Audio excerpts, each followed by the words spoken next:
Salut! Alors, je suis contente de vous retrouver dans une nouvelle vidéo dans laquelle j'ai eu envie de vous lire mon texte.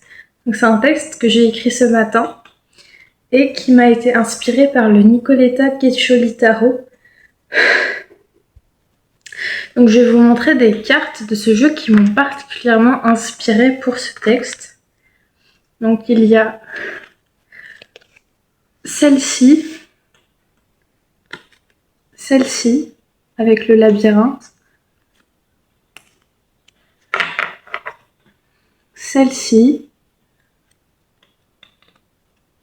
ça je l'aime beaucoup cette carte,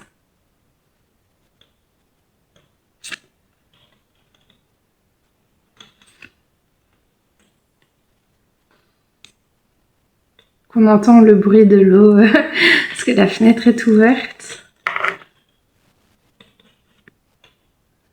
Donc voilà. Sur la terre remplie de morceaux de jaspe, à la manière des morceaux de chocolat dans les cookies, se tenait une licorne à la peau laiteuse.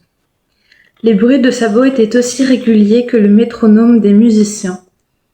Au bout de ce manteau de terre, il y avait un étang, appelé l'eau des créatures aquatiques. Elle voulut y boire, assoiffée par son chemin, dont elle ne se souvenait même plus, mais elle remarqua que l'étang contenait des milliers de vers grouillants. Elle rebroussa chemin, mais se perdit dans le dédale des murs de ronces. Bientôt elle fut engloutie par ce labyrinthe. Plus elle avançait, plus elle entendait un grognement. Ce cri n'est certainement pas humain, se dit-elle, de plus en plus apeurée. Les heures passèrent. La jeune licorne fit alors une prière à la nature pour retrouver son chemin et échapper à cette créature tout droit sortie du Tartare. Elle leva la tête et s'aperçut que de petits flocons de neige tombaient du ciel bleu pâle. Et de ce ciel, un petit ange s'approcha et lui chuchota quelques mots qu'elle ne comprit pas. Ce monde lui semblait de plus en plus étrange. Elle entendit au loin une voix qui lui semblait familière. Ce monde devenait de plus en plus terne.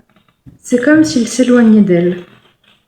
Elle eut comme l'impression de tomber, et c'est à ce moment-là que la jeune fille se réveilla, confuse et à la fois émerveillée de ce rêve, aussi doux que du coton, mais aussi très étrange.